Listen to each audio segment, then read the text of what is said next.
በስመ አብ ወወልድ ወመንፈስ ቅዱስ አሃዱ አምላክ አሜን። የተወደዳችሁ የእግዚአብሔር ቤተሰቦች፣ የእግዚአብሔር ልጆች፣ የእመብርሃን የወላዲት አምላክ የድንግል ማርያም የመስቀል የአስራት ልጆች፣ የቅዱሳን ወዳጆች፣ በአገር ውስጥም በውጭም ያላቸው መላው ኦርቶዶክሳውያን የኦርቶዶክስ ተዋሕዶ እምነት ተከታዮች በኃያሉ በልዑል እግዚአብሔር ፍጹም ሰላምታ እንደምን ሰነበታችሁ? እንደምን ቆያችሁ? አሜን። እግዚአብሔር ይመስገን ብለን በባህሪው ቅዱስ የሆነ በባህሪው የተመሰገነ ቅዱስ እግዚአብሔር እንድናመሰግነው ስለፈቀደልን የአባቶቻችን አምላክ የእኛም አምላካችን ቅዱስ እግዚአብሔር ዛሬም ዘወትርም ስሙ እስከ ዘላለም የተመሰገነ ይሁን። ቀደሰ ማሂደሮ ልዑል እግዚአብሔር ውስተ ማእከላ ኢትታወቅ ወይረዳ እግዚአብሔር ፍጽመ። ልዑል ማደሪያውን ቀደሰ። መዝሙረ ዳዊት መዝሙር 45 ቁጥር 4 ላይ ያለው ኃይለ ቃል ነው። የተወደዳችሁ የእግዚአብሔር ቤተሰቦች፣ የአክሱም ጽዮን ሚዲያ ተከታታዮች፣ በአገር ውስጥም በውጭ ዓለም ሆናችሁ የምትከታተሉ እንኳን ለሰኔ 20 ህንጸተ ቤታና ሰኔ 21 ቅዳሴ ቤቷ የእናታችን የቅድስት ድንግል ማርያም ቤተ መቅደስ የታነጸችበትና የተሰራችበት ቤተ መቅደስ የምናከብርበት ዓመታዊ ክብረ በዓል በሰላምና በጤና አደረሰን አደረሳችሁ። የእናታችን የቅድስት ድንግል ማርያም ልጃዋ ቃል ኪዳኗ አይለየን። በመላው ዓለም ሆናችሁ የምትከታተሉ ወገኖቻችን፣ በሆስፒታል ሆናችሁ በህመም ላይ ያላችሁ፣ በእስር ቤት ያላችሁ፣ በችግር ላይ ያላችሁ፣ እንዲሁም ደግሞ በስደት ላይ ያላችሁ፣ በአገር ውስጥም በውጭም ሆናችሁ የምትከታተሉ ይህ ሚዲያ አክሱም ጽዮን ሚዲያ የምትከታተሉ ወገኖቻችን በያላችሁበት የወላዲተ አምላክ የድንግል ማርያም ልጃዋ ቃል ኪዳኗ አይለያችሁ። እግዚአብሔር ከሁላችን ጋር ይሁን። እሺ ወገኖቻችን፣ እንደሚታወቀው ዛሬ ሰኔ 20 ነው። ዛሬ ማለት ነው። ሰኔ 20 ደግሞ ህንጸተ ቤታ ለማርያም በመባል ይታወቃል። በፊልጵስዩስ አገር ለመጀመሪያ ጊዜ ቤተ ክርስቲያን የታነጸችበት በ3 ድንጋዮች ቤተ ክርስቲያን የታነጸችበት ዕለት ነው። በ3 ድንጋዮች ያለ ጭቃ ያለ ውሃ 3 ድንጋዮች ምሳሌ አላቸው። ሆኖም ግን በ3 ድንጋዮች ይህች ቤተ ክርስቲያን ስትሰራ ቅኔ ማህሌት በአንዱ ድንጋይ ቅኔ ማህሌት ዙሪያውን ማለት ነው። በሁለተኛው ድንጋይ ደግሞ ቅድስት ማለት ነው። በ3ኛ ድንጋይ ቤተ መቅደስ ማለት ነው። ከታነጸች በኋላ ደግሞ ቤተ መቅደስ ወይ ደግሞ ቤተ ክርስቲያን ተብላ ተጠርታለች ማለት ነው። 3 ቤተ ክርስቲያን ሳይሆን አንዲት ቤተ ክርስቲያን ናት ማለት ነው። ይህን ምሳሌ የአብ የወልድ የመንፈስ ቅዱስ ለዛቲ ቤት ቅዱስ ያሬድ እንደተናገረው ለዛቲ ቤት ሳራራ አብ ቀዲሙ ሀነፃ ወልድ ወፈጸማ መንፈስ ቅዱስ። አስቀድሞ ይህች ቤት አስቀድሞ አብ መሰረታት፣ ወልድ እግዚአብሔር አብ መሰረታት፣ እግዚአብሔር ወልድ ደግሞ ሰራት፣ እግዚአብሔር መንፈስ ቅዱስ አከናወናት ወይ ደግሞ ፈጸማት ይላል ማለት ነው። ስለዚህ 3 ድንጋይ የአብ የወልድ የመንፈስ ቅዱስ ምሳሌ ነው። አብ ወልድ መንፈስ ቅዱስ ብለን 3 ጠርተን አንድ አምላክ እንላለን ማለት ነው። የ3 ድንጋይ ውጤት ደግሞ አንዲት ቤተ ክርስቲያን ናት ማለት ነው። የአብ ወልድ መንፈስ ቅዱስ ብለን ጠርተን አንድ አምላክ እንደምንል በ3 ድንጋይ ተሰርታ ይህች ቤተ ክርስቲያን አንዲት ቤተ ክርስቲያን ነው የምትባለው እንጂ 3 ቤተ ክርስቲያን ወይ ደግሞ 3 ድንጋይ ተብሎ አይጠራም ማለት ነው። ስለዚህ ይህን ቅዱስ ስፍራ ከዚህ በፊት ይህን ቤተክርስቲያን የተሰራበት ዓመተ ምህረት ከ61 እስከ 63 ያለው እንደሆነ አባቶቻችን ሊቃውንት ይናገራሉ ማለት ነው። ወይ ደግሞ 62 እስከ 63 ባለው ዓመተ ምህረት እንደሆነ ይነገራል። ከዛ በፊት ግን ቤተ ክርስቲያን የት ይቀደስ ነበር ታዲያ? ለመጀመሪያ ጊዜ በዛን ሰዓት ከተሰራ የት ይቀደስ ነበር፣ የት ይገለገል ነበር ከተባለ ክርስቲያኖች ዛሬ እኔ ቤት ይቀደስ፣ እኔ ቤት ይገለገል እያሉ በፈቃዳቸው በሰው ቤት ወይ ደግሞ በግል ቤት ይቀደስ ይገለገል መስዋዕት ይቀርብ ነበር ማለት ነው። ክርስቲያኖች በክርስቶስ ያመኑ የተጠመቁ በግል ቤታቸው ይህን እግዚአብሔር ይገልገልበት እያሉ በግለሰቦች ቤት እየሰጡ ተንቀሳቃሽ አገልግሎት ነበረ ማለት ነው። ስለዚህ አንዱም ዛሬ እኔ ቤት ይገልገል፣ አንዱም እንደዛ እየተባለ በግል ቤቶች በግለሰቦች ቤት ይገለገል፣ እግዚአብሔር ይመሰገንበት ነበረ። ስለዚህ ቤተ ክርስቲያን በግለሰቦች ቤት እንደነበረ ይነገራል። ልክ አምላካችን መድኃኒታችን ኢየሱስ ክርስቶስ ነገ የሚቆረስ ሥጋዬ ነገ የሚፈስ ደሜ አማናዊ ሥጋ አማናዊ ደም ብሎ ለቅዱሳን ሐዋርያት ቅዱስ ሥጋውና ክቡር ደሙን ሲሰጣቸው ሲያቆርባቸው በአልዓዛር ቤት እንደተከናወነ ከዛ በኋላም በግለሰቦች ቤት ይከናወን እንደነበረ ይነገራል ማለት ነው። ሐዋርያው ቅዱስ ጳውሎስና ቅዱስ በርናባስ በፊልጵስዩስ አገር በሚያስተምሩበት ወቅት ብዙዎች ከአሕዛብነት ወደ ክርስትና እየመለሱ ከጣዖት አምልኮታቸው ክርስቶስን እንዲያመልኩ እግዚአብሔርን ስም ጠርተው እንዲፈወሱ በቅዱስ ጳውሎስ በሐዋርያው ቅዱስ ጳውሎስ ትምህርትና በቅዱስ በርናባስ ትምህርት እየተፈወሱ ወይም ደግሞ እያመኑ እየተማሩ ይመለሱ ነበረ ማለት ነው። ስለዚህ ቤተ ክርስቲያን ለምንድን ነው ቤተ ክርስቲያን ክርስቶስን ማታመልኩ ወደ ክርስቶስ ለምን አትመለሱም ሲሏቸው እኛ እኮ እንመለስ ነበር፣ የት እንጸልይ፣ እግዚአብሔር የት እናምልከው፣ የምናመልክበት ስፍራ የለንም እያሉ ምክንያት ያቀርቡ ነበረ። ታዲያ በሐዋርያው ቅዱስ ጳውሎስ እና በሐዋርያው ቅዱስ በርናባስ አሳሳቢነት ለቅዱስ ጴጥሮስ መልእክት ላኩ። ቅዱስ ጳውሎስ እና ቅዱስ በርናባስ ማለት ነው። ቅዱስ ጴጥሮስ በዛን ወቅት የሐዋርያት ሊቀ ሐዋርያት ወይ ደግሞ ልክ አሁን እንደ ቅዱስ ፓትርያርክ እንደምንለው የርዕሰ ሊቃነ ጳጳሳት የጳጳሳት አለቃ ወይም ደግሞ ፓትርያርክ ብለን እንደምንጠራው ቅዱስ ጴጥሮስም በዛን ሰዓት የሐዋርያት አለቃ ነበረ ማለት ነው። ስለዚህ የሚፈቅደው ቤተ ክርስቲያን ሲሰራ የሚጸለይበት ስፍራ ተባረኮ ወይ ደግሞ ፈቃድ የሚሰጠው በቅዱስ ጴጥሮስ ስለነበረ ሐዋርያው ቅዱስ ጳውሎስ እና ቅዱስ በርናባስ ወደ ቅዱስ ጴጥሮስ መልእክት ላኮ። ምን ቅዱስ ጴጥሮስ ፈቃድ እንዲሰጣቸውና የሚጸልዩበት ቤተ ክርስቲያን እንዲሰራላቸው በህብረት የሚጸልዩበት በህብረት የሚያመልኩበት በህብረት እግዚአብሔርን ስም የሚጠሩበት የሚጠመቁበት ሲሞቱ የሚቀበሩበት የእግዚአብሔር ስም የሚጠሩበት ቅዱስ ሥጋውና ክቡር ደሙ የሚፈተትበት ቤተ ክርስቲያን እንዲሰራላቸው ጥያቄ ከህዝቡ ወደ ቅዱስ ጳውሎስና ቅዱስ በርናባስ ከቀረበ በኋላ ቅዱስ ጳውሎስና ቅዱስ በርናባስ ደግሞ ለቅዱስ ጴጥሮስ መልእክት ላኩ ማለት ነው። ቅዱስ ጴጥሮስ መጥቶ እንዲባርክላቸው እንዲፈቅድላቸውም ጥያቄ ጠየቁት ማለት። ታዲያ ስዋኤ ይዘው በስዋኤ ጠይቀውት ክርስቶስ ሶስት ድንጋይ በዚች በሶስት ድንጋይ ይሰሩ ብሎ ለቅዱስ ጴጥሮስም እንደፈቀደለት ቅዱስ ጴጥሮስ ደግሞ እዛ ቦታ ላይ ተገኝተው ለነ ቅዱስ ጳውሎስም አስተባብሮ ሶስት ድንጋይ እንዲሰሩ እንደተደረገ። ስለዚህ እነዚህ ሶስት ድንጋይ የእግዚአብሔር ኃይል የእግዚአብሔር የመለኮቱ ኃይል ሲገለጽ ሲታይ በጣም የሚገርም ነውና በሶስት ድንጋይ ይህች ቤተ ክርስቲያን እንድትሰራ ተደርገዋል ማለት ነው።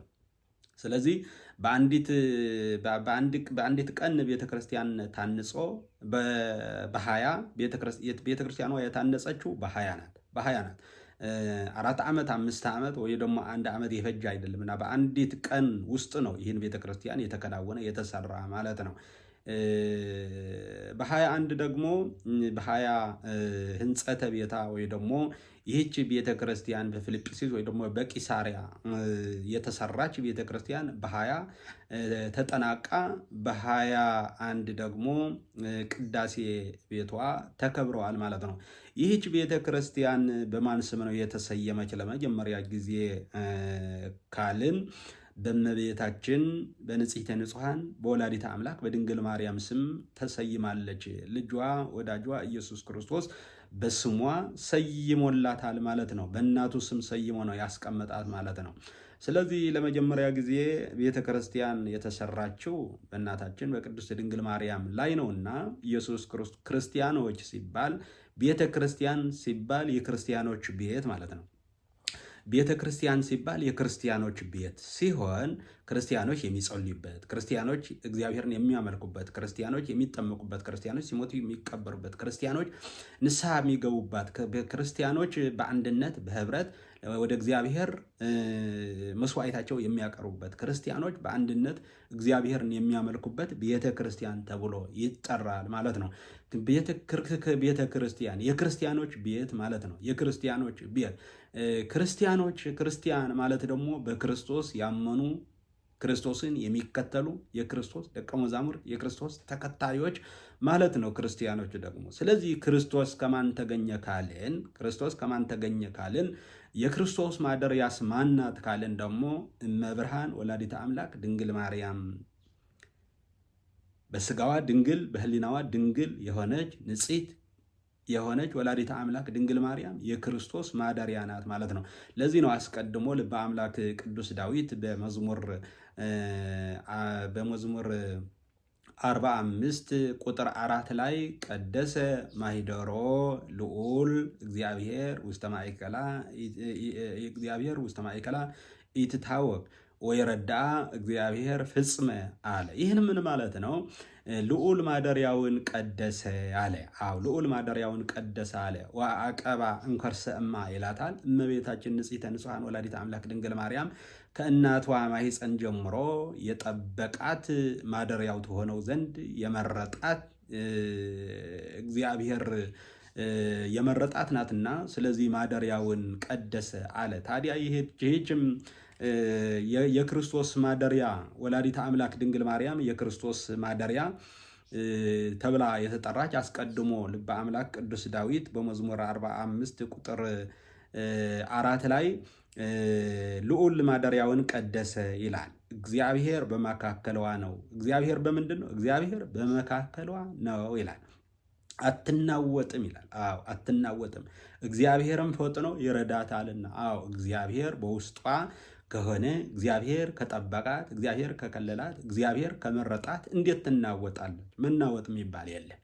ስለዚህ እግዚአብሔር ሁላችን እግዚአብሔር ከኛ ጋር ከሆነ፣ እግዚአብሔር ከከለለን፣ እግዚአብሔር ከጠበቀን መናወጥ የሚባል አይኖርም ማለት ነው።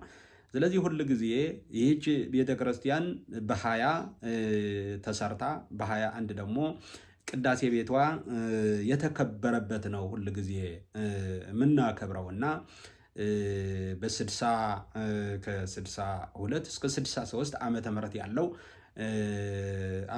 ያለው እንደተሰራች ይህች ቤተክርስቲያን አባቶቻችን ሊቃውንት ይናገራሉ ማለት ነው። ስለዚህ ይህች ቤተክርስቲያን ለምን የሶስት ድንጋይ ምሳሌ የአብ የወልድ የመንፈስ ቅዱስ በመጀመሪያ ቅዱስ ያሬድ ለዛቲ ቤት ሳራራ አብ ቀዲሞ፣ ይህች ቤት አስቀድሞ አብ የመሰረታት ናት። መሰረቱ የጣለው አብ ነው። አብ የመሰረታት ናት።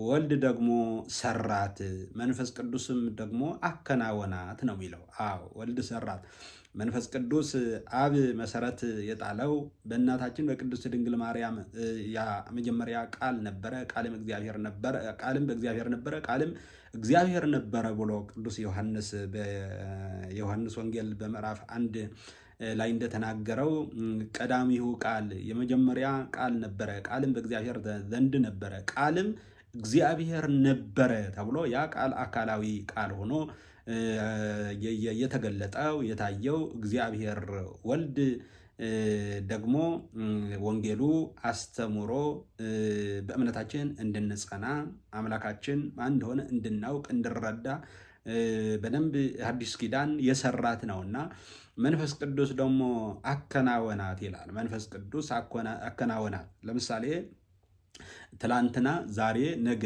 ብለን እንጠራለን አይደል? ለምሳሌ ትላንትና ስንል የአብ ዘመን፣ ዛሬ ስንል የወልድ ዘመን፣ ነገ ስንል ደግሞ ከጰራቅሊጦስ በኋላ ያለው የመንፈስ ቅዱስ ዘመን ማለት ነው። ትላንትና ስንል አብ የለም፣ ወልድ የለም፣ መንፈስ ቅዱስ የለም፣ የአብ ብቻ ነው ማለት አይደለም። የአብ ፈቃድ የወልድ ፈቃድ፣ የወልድ ፈቃድ የአብ ፈቃድ፣ የመንፈስ ቅዱስ ፈቃድ፣ የወልድ ፈቃድ የአብና የመንፈስ ቅዱስ ፈቃድ፣ ወይ ደግሞ የመንፈስ ቅዱስ ፈቃድ የአብና የወልድ ፈቃድ እንደሆነ መገንዘብ ማወቅ ይኖርብናል ማለት ነው። የአብ ፈቃድ ከወልድ ፈቃድ የተለየ አይደለም። የወልድ ፈቃድ ከመንፈስ ቅዱስ እና ከአብ ፈቃድ የተለየ አይደለም። የወልድ ፈቃድ ከአብና የአብ ፈቃድ ከመንፈስ ቅዱስና ከወልድ ፈቃድ የተለየ አይደለም። አንድ አምላክ ብለን ምናመልከው ምንጠራው ማለት ነው። ስለዚህ ሁል ጊዜ ይህን በዓል ስናከብር ቤተ ክርስቲያን በ3 ድንጋይ ታነጸች፣ በ21 ታንጻ፣ በ21 ተሰርታ፣ በ20 ተሰርታ፣ በ21 ቅዳሴ ቤቷ ተከናውነዋል ስንል አሁንስ እኛ ውስጣችን በምንድን ነው እየተሰራ ያለ? በምንድን ነው ውስጣችን እምነታችን በምንድን ነው እየታነጸ ያለ? በጥላቻ፣ በክፋት፣ በተንኮል መታነጽ የለበትም። በክፋት መታነጽ የለበትም። በጥላቻ መታነጽ የለበትም። በራስ ወዳድነት በተጠራጣሪነት መታነጽ የለበትም። የኛ ቤት የውስጣችን ማለት ነው። ውጫዊ ቤት ሳይሆን ውስጣችን ቤት ማለት ነው። ስለዚህ በ21 ተቀደሰች ስንል እኛስ እንደ እግዚአብሔር ወልድ ኢየሱስ ክርስቶስ እንዲቀድሰን እንዲባርከን የሚያስቀድስ ስራ እየሰራን ነው ሆይ? እየጾምን እየጸለይን ነው ሆይ? እምነታችን እየጠበቅን ነው? በእምነታችን እየጸናን ነው? ቃሉስ እየጠበቅን ነው የሚለውን ነገር ውስጣችን እያንዳንዳችን መፈተሽና ማየት ያስፈልጋል ማለት ነው። ስለዚህ ይህች ቤተ ክርስቲያን በ3 ድንጋይ ትመስላለች። በ3 ድንጋይ የአብ የወልድ የመንፈስ ቅዱስ ምሳሌ ነው። ሁለተኛ ምሳሌው ደግሞ ይሄ 3 ድንጋይ የቅኔ ማህሌት፣ የቅድስት፣ የመቅደስ ምሳሌ ነው። አንድ ሆኖ መጠራቱ ደግሞ የቤተ ክርስቲያን ወይ ደግሞ የአምላክ ምሳሌ ነው። የአምላክ ፈቃድ እንደሆነ አንዲት ቤተ ክርስቲያን ተብላ ተጠርታለች ማለት ነው። ሌላ በእመቤታችን የተሰየመችበት ምክንያት እመቤታችን ምሳሌው ቅዱስ ገብርኤል 3 ጊዜ ነው እመቤታችን ቅድስት ድንግል ማርያም ያበሰራት ማለት ነው። ከ3 ቅዱስ አንድ ቅዱስ በተለየ አካሉ እንደሚገለጥ እንደሚወለድ ከሷ እንደሚወለድ ስሙንም ኢየሱስ እንደምትለው 3 ጊዜ ነው ያበሰራት። 3 ጊዜ ነው ያበሰራት። ሰዓቱ ደግሞ 3 ሰዓት እሁድ ነበረ ማለት ነው። የዚህ የ3 ሰዓት ምሳሌ። ሁለተኛ ደግሞ ቅዱስ ገብርኤል 3 ጊዜ ማብሰሩ ምሳሌ። ሶስተኛ ደግሞ በ3 ዓመቷ ደግሞ ወደ ቤተ መቅደስ የገባችበት እናታችን ቅድስት ድንግል ማርያም ምሳሌ ነው እና ሌላ የሰለሞን ቤተ መቅደስ ምሳሌ ነው። ቅኔ ማህሌት፣ ቅድስት እና መቅደስ ልክ እንደ የሰሎሞን ቤተ መቅደስና የሐዲስ ኪዳን ቤተ መቅደስ እንደማይለያየ 3 ደረጃ እንዳለው የሚያመላክት ነው ማለት ነው። ስለዚህ ሁል ጊዜ ነገ የሚቀደሰው የነገ ምስባክና ቅዳሴ እንደሚታወቀው በማቴዎስ ወንጌልም አንተ ኮክ ወዲህ በዛቲ ኮክ አህንጻ ለቤተ ክርስቲያን፣ አንተ አለት ነህ፣ በዚች አለት ላይም ቅድስት ቤተ ክርስቲያንን እሰራታለሁ ብሎ በቂሳርያ ለቅዱሳን ሐዋርያት ወይ ደግሞ ለቅዱስ ጴጥሮስ የተናገረው ቃል ነው። ይህን ቤተ ክርስቲያን ብለን እየጠራናት የተከናወነው ማለት ነው። ስለዚህ አንተ አለት ነህ፣ በእምነቱ ጠንካራ የሆነ የእግዚአብሔርን ቃል የሚመገብ የእግዚአብሔርን ትእዛዝ የሚያከብር ምንድነው? አለት ነው። ጠንካራ ነው ማለት ነው። ስለዚህ ነፋስ ቢመጣ ጎርፍ ቢመጣ አይሸረሸውም፣ አይገፈትረውም፣ አይወድቅም ማለት ነው። ስለዚህ ቅዱስ ጴጥሮስ አንተ አለት ነህ፣ መሰረት ነህ ብሎ ለሐዋርያት መሰረት እንደሆኑ አስቀምጦ እናንተ ደግሞ በእናንተ ላይ ደግሞ ግን ቤተ ክርስቲያንን እሰራታለሁ። አዎ ክርስትና መሰረት ነው። ክርስትና አለት ነው። ክርስትና አሸዋ ላይ የተመሰረተ አይደለም። ክርስትና የተመሰረተው አለት ላይ ነው። ክርስትና የመሰረተውም ራሱ ክርስቶስ ነው። ክርስትና ማለት በክርስቶስ ማመን ማለት ነው። የክርስቶስ ፈቃድ ደግሞ የአብ ፈቃድ፣ የወልድ ፈቃድ፣ የመንፈስ ቅዱስ ፈቃድ፣ የአምላካችን ፈቃድ ነውና ስለዚህ ክርስትና ማለት በቀላል ነገር ሰዎች ተሰባስበው የመሰረቱት አይደለም። ታዲያ መስራቹ ራሱ ክርስቶስ ነውና አለት ብሎ ጠርቷል። ስለዚህ በዚች አለት ላይ ቤተክርስቲያኔን እሰራታለሁ። ሁል ጊዜ ጎርፍ ምናልባት ጎርፍ አለት አሸዋ ላይ የተመሰረተ ጎርፍ ሲመጣ ይሸረሽረዋል፣ ይሸረሸላል፣ ይፈርሳል። ወይም ደግሞ ነፋስ ሲመጣ ይገፈትረዋል ማለት ነው፣ ያፈርሰዋል ማለት ነው። አለት ላይ የተመሰረተ ግን መሰረቱ የጸና አሰራሩም የጸና መጨረሻውም ያምራል ማለት ነው። ስለዚህ ሁል ጊዜ እምነታችን አለት ላይ የተመሰረተ መሆን አለበት። አለት ላይ የተመሰረተ በፈተና አይወድቅም። አለት ላይ የተመሰረተ በጥቅማ ጥቅም አይወድቅም። ስለዚህ ሁል ጊዜ አለት ላይ የተመሰረተ ጠንካራ እንደሆነ እምነታችንም ጠንካራ ሃይማኖታችን ጠንካራ በጾሙና በጸሎት የምንተጋ እምነታችን የምንጠብቅ የእግዚአብሔርን ቃል የምንመገብ የእግዚአብሔርን ትእዛዝ የምንጠብቅ ሁል ጊዜ አስራት በኩራት የምናወጣ ንስሐ የምንገባ ወደ ቅዱስ ሥጋውና ወደ ክቡር ደሙ የምንቀርብ ቅዱስ ሥጋውና ክቡር ደሙን የምንቀበል ተዘጋጅተን የምንጠብቅ ክርስቲያኖች መሆን ይኖርብናል፣ የእግዚአብሔር ልጆች። አለበለዚያ ስም ብቻ ሊያጸድቀን አይችልም፣ በስም መነገድ አይቻልምና ክርስትና በሕይወት ሲኖሩት ነው እንጂ በስም ጠርተው የሚያልፉት ነገር አይደለም። ስሙን ተጠቅመን ምናልፍ ሳይሆን ክርስትና በሕይወት ስንኖረው ራሱ ክርስቶስ ነውና ክርስትና በሕይወታችን ስንመላለስበት፣ ክርስትና ስንጠብቀው፣ ክርስትና በሕይወት ስንኖረው ክርስቶስም ይባርከናል፣ ይቀድሰናል። ስለዚህ ይህች ቤተ ክርስቲያን አንተ አለት ነህ፣ ቤተ ክርስቲያኔን በዚች አለት ላይ እሰራታለሁ አለ። የሲኦል ደጆች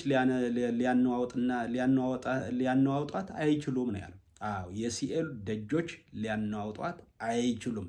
ፈተና ቢመጣ የሲኦል ደጆች እንግዲህ አጋንንት ናቸው። ጥንተ ጠላታችን ወይ ደግሞ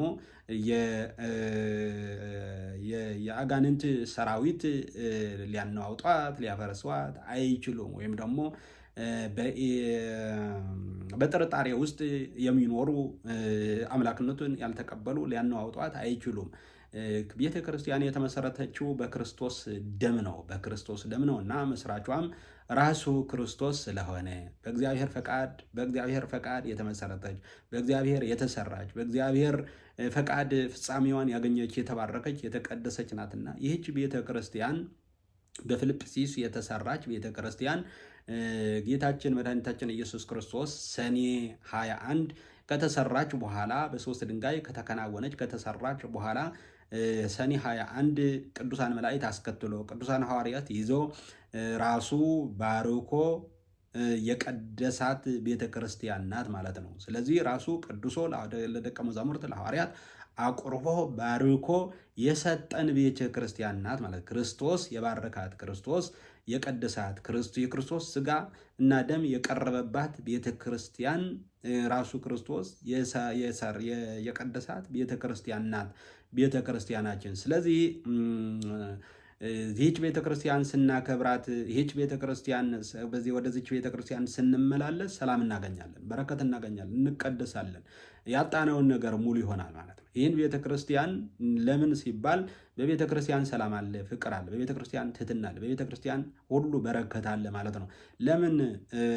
ለምን ካላችሁ የባረካት ክርስቶስ ራሱ ስለሆነ የቀደሳት ራሱ ክርስቶስ ስለሆነ የመሰረታት ራሱ የሰራት ራሱ የፈጸማት ያከናወናት ራሱ ስለሆነ እንዲሁም ደግሞ የቀደሳትም የባረካትም ቅዱስ ሥጋውና ክቡር ደሙን ለሐዋርያት ለሌሎቹም ለአማኞች በዛን ሰዓት ለነበሩት ሁሉ የሰጠው ክርስቶስ ስለሆነ ቅዱስ ቤተ ክርስቲያናችን አሁን የእመቤታችን ቅድስት ድንግል ማርያም በስሟ የተሰራች ቤተ ክርስቲያን በእናቱ ስም የተሰራች ቤተ ክርስቲያን የእመቤታችን ቤተ ክርስቲያን ባለችበት ስፍራ ሁሉ ሰኔ 20 ሕንጸተ ቤታ ብላ ቤተ ክርስቲያናችን ታከብራለች።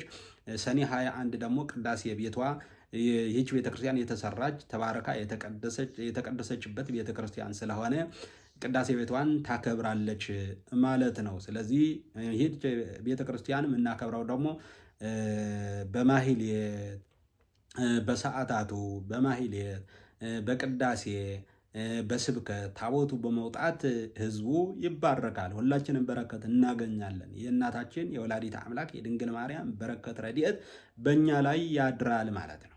ስለዚህ ይህን ታላቅ በዓል ነው። ከ33ቱ አንዱ በዓል ነው ነገ ማለት ነው። የእመቤታችን 33 በዓላት አላት። ከ33 ደግሞ አንዱ ነው። ስለዚህ ሁል ጊዜ እግዚአብሔር አምላካችን ሁላችንም በያለንበት ይባርከን ይቀድሰን። ይህን ታላቅ በዓል ነው፣ የምንባረክበት የምንቀደስበት ነው። ያዘናችሁት የምትጽናኑበት ነው። ተስፋ የቆረጣችሁ ተስፋችሁ የሚለመልምበት ነው። ያጣችሁ የምታገኙበት ነው።